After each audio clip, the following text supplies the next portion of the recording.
Subscribe कीजिए और bell icon पर क्लिक कीजिए जिससे नेक्स्ट वीडियोस की आपको नोटिफिकेशन मिलती रहे। Friends, we are back with a new video. मैंने लास्ट टॉपिक में मल्टी टैक्स इनवॉइस बताया था जिसमें ये C-Cube एसेसरीज की कंपनी खुली हुई थी। तो इस बार मैं सेल्स के बिल का आपको प्रिंट आउट निकालने बताना जा रहा हूँ, जिसमें बहुत सारी बारीकियां आती है जो आपको पता नहीं चलती कि किस तरीके से टैक्स रेट सामने लाया जाए, ऊपर टैक्स इनवॉइस की जगह GST इनवॉइस कैसे लिखा जाए। इसके अलावा और भी जो टॉपिक होंगे जो आप आगे आपको पता चल जाएगा कि पार्टी का एड्रेस किस अकॉर्डिंग लिखा जाए। तो यहाँ मैं बता देता हूँ।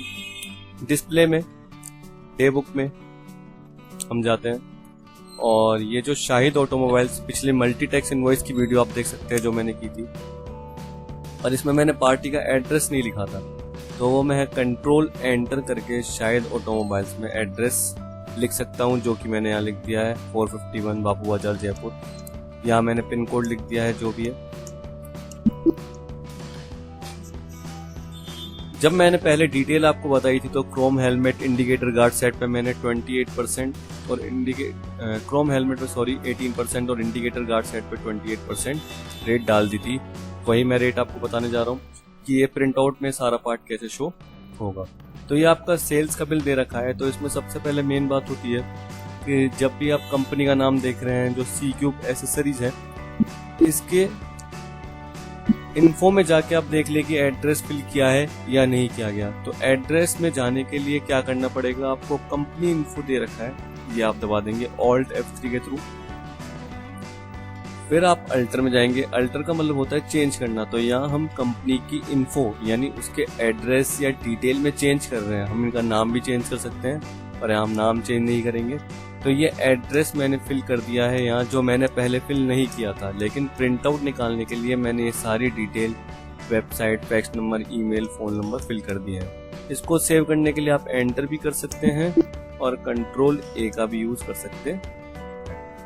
फिर आप पीछे आ जाए और उसी एंट्री में चले आए डिस्प्ले डे बुक में। यहाँ डिस्प्ले डे बुक में आके मैंने बोला था कि शाहिद ऑटोमोबाइल्स का अपने एड्रेस इसलिए फिल किया है क्योंकि आप जिस कस्टमर को बेच रहे हो उसका एड्रेस भी होना चाहिए। तो आपने एड्रेस फिल तो कर लिया, लेकिन एक मेन दिक्कत ये होती है कि कई बार प्रिंट आउट करते समय उसका एड्रेस नहीं आता। तो आप यहाँ पर F12 दबा देना और F12 प्रेस करते ही आपको डिटेल आ जाएगी। तो इसमें लिखा हुआ print default name and address of party. तो इसको आप क्या कर देंगे यस, जिससे प्रिंट आउट करते समय भी ये शो हो जाएगा। एक कई बार जनरल प्रॉब्लम रहती है कि कई जने बोलते हैं कि GST और SGST की हमें स्टॉक के पास में रेट शो नहीं हो रही है कि ये 18 वाला है और ये 28 वाला है, तो हमें शो करके दिखाइए, क्योंकि हेलमेट पे 18 मैंने बताया था और इसके एसेसरीज पे 28। तो ये भी इसी तरीके से शो होगा जैसे मैं आपको बता देता हूँ। और साथ ही साथ GST इनवॉइस भी किस हिसाब से लेके आओगे, किस अकॉर्डिंग। तो आप Alt P कीजिए। Alt P करने के बाद आपको साइड में ऑप्शन शो हो रहे हैं बहुत सारे कि टाइटल किस तरीके से दिया जाए, Alt T करके, प्रीव्यू कैसे लेके आया जाए, Alt I करके। तो ये शॉर्टकट दे रखे क्योंकि सिंगल लाइन का मतलब Alt का आपको यूज करना है और फंक्शंस जैसे L I T वो साथ में प्रेस कर देना है। जैसे ये डबल लाइन है तो आप यहाँ कंट्रोल का यूज करेंगे। तो हम जैसे टाइटल देना चाहते हैं तो हम Alt T दबा देते हैं और इसकी जगह हम GST इनवॉइस। पर ये टेम्पररी है। परमानेंट सॉल्यूशन के लिए मैं आपको बता दूंगा कि आपको सेल्स के वाउचर में जाना है, तो मैं आपको कुछ देर बाद इसका पार्ट बता देता हूं। सबसे पहले आप GST इनवॉइस आपने किया, ये कंपनी नेम, कंपनी एड्रेस आप देख रहे हैं। कई बार एड्रेस कंपनी का खुद की C-Cube एसेसरीज का भी नहीं आता है, तो आप यहां से देख लेना। फोन नंबर, वेबसाइट, ये सब कर दोगे। प्रिंट डेट रेंज जो कि 2 जुलाई है। Print page number in reports, तो पेज नंबर मतलब जैसे first of 4 page, second of 4 page, third of 4 page, 4 of 4 page, इस तरीके से आपको करना है तो आप कर सकते हैं। यहाँ मैंने यस कर दिया है। जैसे ही मैं यस करूंगा तो प्रीव्यू पहले आएगा, क्योंकि यहाँ पे हमने Alt I सेट कर रखा है विद प्रिंट प्रीव्यू। ओके, तो मैं प्रिंट कर देता हूं इसको। तो मेरे को ये प्रिंट का बटन दिख रहा है। यहाँ मैं जूम के लिए मैं Alt Z भी कर सकता हूँ। तो मैंने Alt Z कर दिया। तो आपको ये एड्रेस दिख रहा है क्योंकि मैंने ये एड्रेस खुद की कंपनी, मेरी कंपनी का है, जिसको मैंने कस्टमर को बेचा था, तो मैंने वो एड्रेस बता दिया है। ये इनवॉइस नंबर 1 भी आ रहा है। इस इनवॉइस नंबर ये जो आ रहा है ऑटोमेटिक आ रहा है, इसको मैं आपको मैनुअल करके भी इसी पार्ट में आपको दिखाऊंगा। अब आप देखना चाहते हो तो ये GST 1828 कैसा है ये भी मैं आपको बता दूंगा। अगर आपने हेलमेट के stock item, indicator guard set के स्टॉक आइटम पे अलग अलग सेट कर रखा है HSN नंबर, तो अलग अलग आ जाएगा, जो कि यहाँ पर उसकी डिटेल शो हो रही है। ये मैंने स्टॉक आइटम में जो आपको सिखाया था सेट ऑल्टर GST डिटेल, वहां पे आपको HSN कोड फिल करना, चाहे तो आप पिछली वीडियो भी देख सकते हैं। ये पूरा पार्ट आ गया। अगर डिक्लेरेशन या सब्जेक्ट टू जयपुर हाईकोर्ट जो आ रहा है, इसको अगर आपको चेंज करना है या ये पहले नहीं आता था, इसको किस अकॉर्डिंग आपको लेके आना है तो मैं बता देता हूं कि कई बार आप बोलते हैं कि सब्जेक्ट टू जयपुर हाईकोर्ट हमारा नहीं आ रहा, या फिर कई बार कई पार्टी बोलती है कि अगर in case of late payment 21% interest charge किया जाएगा, तो वो सब लिखना है। तो डिक्लेरेशन में आप वो लिख भी सकते हैं, और इसकी आगे डिटेल में आगे आपको अगले इनवॉइस में बताऊंगा। तो हम पीछे आ जाते हैं, यहां पर हम ऑल्ट पी करते हैं। ऑल्ट पी करने के बाद हम F12 कॉन्फ़िगरेशन सेट कर देते हैं। तो F12 कॉन्फ़िगरेशन सेट करते समय हम सबसे पहले क्या करेंगे, GST के कॉलम की तरफ आ जाएंगे और प्रिंट GST परसेंटेज कॉलम जो मैंने यस कर रखा है, ये नो रहता है वैसे, तो आप इसको क्या कर देना, यस कर देना, तभी आपका GST का परसेंटेज का प्रिंट आप देख रहे थे जो कि HSN कोड के बाद आ रहा था वो भी आएगा। इसी तरीके से ये देख रखा था प्रिंट HSN SSC कॉलम, ये भी आपको शो हो जाएगा। ज्यूरिडिक्शन में मैंने यहाँ पे जयपुर हाई कोर्ट सेट कर रखा है। Generated by this computer generated invoice, ये पहले से ही आता था। तो ज्यूरिडिक्शन में मैंने जयपुर हाई कोर्ट सेट कर रखा है। सपोज करो कि मैं अगर अजमेर हाई कोर्ट कर देता हूं तो ये भी इसमें सेट हो जाएगा। अब मैं प्रिंट निकाल देता हूं तो आपको ये प्रिंट शो हो रहा है, ऑल जेड कर देता हूं तो आप नीचे आइएगा। एक तो आपको ये GST रेट दिख रही है और HSN कोड भी साथ में शो हो रहा है, और ये यहाँ देखिए जयपुर हाई कोर्ट से चेंज होकर अजमेर हाई कोर्ट ज्यूरिडिक्शन हो गया है। इसके अलावा जब आप डिक्लेरेशन भी देते हैं तो डिक्लेरेशन को भी आप चेंज कर सकते हैं। इसके अलावा एक मैं आपको इनवॉइस नंबर भी बता देता हूं। तो ये याद रखिएगा कि जब बायर का नाम है तो बायर के एड्रेस में मैंने आपको बताया था कि सेल्स इनवॉइस में आप F12 दबाना और separate buyer and consignee name में आप यस कर देना, जिससे वो अलग से एड्रेस आपको शो हो जाएगा, नहीं तो ये एड्रेस शो नहीं होता है। और ये जो डिटेल है मैं आपको ऑर्डर प्रोसेसिंग का एक टॉपिक बताऊंगा, उसमें ही आपको साथ में समझा दूंगा कि किस तरीके से mode term of payment, delivery note, ये सब फिल करते हैं। तो सबसे पहले मैं चेंज करके दिखाता हूं कि आप सेल्स इनवॉइस नंबर ऑटोमेटिक से मैनुअल या अपने अकॉर्डिंग कैसे करते हैं, और इसी तरीके से डिक्लेरेशन कैसे फिल करते हैं। तो मैं पीछे आ जाता हूं और मैं आ गया अकाउंट इन्फो या इन्वेंट्री इन्फो, दोनों में से कहीं पर भी। तो मैं अकाउंट इन्फो या इन्वेंट्री इन्फो में वाउचर टाइप में आया। वाउचर टाइप में मैं अल्टर में गया क्योंकि मुझे सेल्स वाउचर में चेंज करना है। तो सेल्स वाउचर में मैं अगर इसको मैनुअल सेलेक्ट कर लेता हूं तो यहाँ पे मेरे बिल नंबर मैनुअल आ जाएंगे, यानी जो 1 2 3 4 ऑटोमेटिक नंबरिंग थी वो हट जाएगी।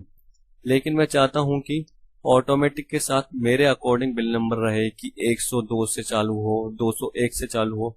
इसके अलावा जैसे C क्यूब एसेसरीज है तो C क्यूब के CC पार्ट आगे आ जाए और साथ में उसका ईयर भी शो होता रहे, तो मैं ऑटोमेटिक रहने दूंगा और एडवांस कॉन्फ़िगरेशन को मैं यस कर दूंगा। तो जैसे ही मैंने एडवांस कॉन्फ़िगरेशन यस करी तो मेरा बिल नंबर नया कहां से स्टार्ट हो रहा है, 201 में लिख देता हूं। सपोज करो एग्जांपल, विथ हमें लिखनी नहीं है। अगर मुझे 201 के आगे 0 करना है तो मैं यस कर दूंगा, तो आगे 0 भी फिल होके आ जाएगा, जो मैं नहीं कर रहा यहाँ। ये कब से एप्लीकेबल हो रहा है नंबरिंग, 1 अप्रैल से। नंबरिंग वही ऊपर वाली जो मैंने लिखी 201 वो आप लिख दोगे। ईयरली है प्रैक्टिस तो हम ईयरली ही कर लेते हैं, ईयर के बाद चेंज कर सकते हैं। फिर आगे प्रीफिक्स मतलब होता है कि इसके आगे की क्या डिटेल आएगी। तो हम 1 अप्रैल से बोल रहे हैं, इस पे डिटेल आएगी, तो हम कर देते हैं CCA और ऑब्लिक लगाएंगे तो हमें 201 का सेपरेशन पता चल जाएगा। इसी तरीके से यहां हम सफिक्स मतलब पीछे क्या लगाना चाहते हैं तो हम बोलेंगे कि हम ऑब्लिक लगाएंगे और फिर 17 18 लगा देंगे, क्योंकि 17 18 ईयर चल रहा है फाइनेंशियल ईयर, उसके अकॉर्डिंग। जैसे ही हमने ये पार्ट सेट किया तो हमें यहाँ पे default title to print on invoice, तो मैंने कहा जो जीएसटी इनवॉइस आप टेम्पररी डालते हो यहाँ से आप उसको परमानेंट भी कर सकते हो और हर बार यही जीएसटी इनवॉइस सेट होगा। अगर आप जो ज्यूरिडिक्शन F12 करके प्रेस करते थे वो यहाँ पे भी आप अजमेर हाई कोर्ट या जयपुर हाई कोर्ट कर सकते हैं और ये प्रिंट होके आ जाएगा। सेट ऑल्टर डिक्लेरेशन में अगर आप यस करेंगे तो जो आपको डिटेल दिखती थी डिक्लेरेशन की वो आपको दिखती थी, तो उसको भी आप चेंज कर सकते हो। जैसे आप इसको रखना चाहते हो तो आप इसको रहने दीजिए, और इसको आप फर्स्ट पॉइंट अगर देना चाहते हैं तो आप इसको फर्स्ट पॉइंट दे दीजिए, और आप नीचे आके करेक्ट के एंड में जाके जो मैं जा रहा हूं सेकंड पॉइंट दबा दीजिए और लिख दीजिए if late payment by party then 20%। ये एक एग्जांपल है, आप कुछ भी लिख सकते हैं, या टर्म्स एंड कंडीशन लिख सकते हैं। तो ये मैंने जैसे कंडीशन लिख दी है, अब मैं इसको सेट कर देता हूं।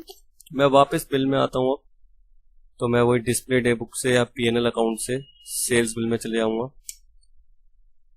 अब आपको जो ये बिल नंबर दे रखा है ये ऑटोमेटिक ही दिख रहा है, लेकिन 201/17/18। अब आप अगला बिल जैसे सेट करोगे तो वो ऑटोमेटिकली 202 एंटर होगा।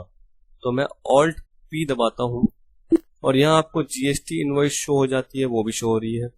इसके अलावा प्रिंट आउट में बहुत सारी बारीकियां होती है, जैसे ऑल्ट सी, आपको कितनी कॉपीज निकालनी है। अगर आप ऑल्ट सी करोगे तो आपकी 2 कॉपीज निकल जाएगी, जिसमें से आपकी एक ओरिजिनल होगी और एक डुप्लीकेट कॉपी होगी। तो यहाँ पे हम अगर ऑल्ट सी करेंगे तो यहाँ नंबर ऑफ कॉपीज हम 2 भी कर सकते हैं और उसको एंटर कर देंगे। तो यहाँ पे आपको नंबर ऑफ कॉपीज के बाद चाहे तो आपको डुप्लीकेट भी दे रखा है, एक्स्ट्रा कॉपी भी दे रखा है, ओरिजिनल भी दे रखा है, तो वो भी कर सकते हैं। अगर आपको ओरिजिनल ही कॉपी दोनों निकालनी है तो दोनों ओरिजिनल भी निकल जाएगी। तो ये आपके ऊपर है। जैसे मैंने यहाँ पे ये 2 कर दिया है, 2 कॉपी है, और टाइप ऑफ कॉपी मैं बोल दूंगा कि ऑल आ जाएगा। तो प्रिंट मैंने जैसे ही यस किया है तो यहाँ पे आपको जूम दबा के दिखा देता हूं। जूम जैसे मैंने एंटर किया तो देखिए इनवॉइस नंबर ये चेंज हो चुका है और ये ओरिजिनल फॉर रिसिपेंट दे रखा है, और यहाँ पे नंबर, और second if late payment by party then 20% interest, और ये अजमेर हाई कोर्ट पहले से ही आपका सेट होके आया हुआ है। तो ये मेरी डिटेल थी जो प्रिंट आउट से रिलेटेड थी। ये जीएसटी रेट जो मैंने F12 से किया है HSN, ये मैं बार बार आपको याद दिला रहा हूँ। अगर आप कोई भी पार्ट स्किप करेंगे तो आपको दिक्कत होगी, तो ये वीडियो आप शुरू से देखिएगा तभी आपको समझ में आएगा। तो आज के लिए मेरा पार्ट बस इतना ही, और मेरे वीडियो को लाइक कीजिए, शेयर कीजिए और सब्सक्राइब जरूर कीजिए। और हाँ, अगर आपको कोई दिक्कत हो, किसी भी क्वेरी को पूछना हो तो आप कमेंट जरूर कीजिएगा कमेंट सेक्शन में। मैं आपके लिए हर समय अवेलेबल रहूंगा। Thank you.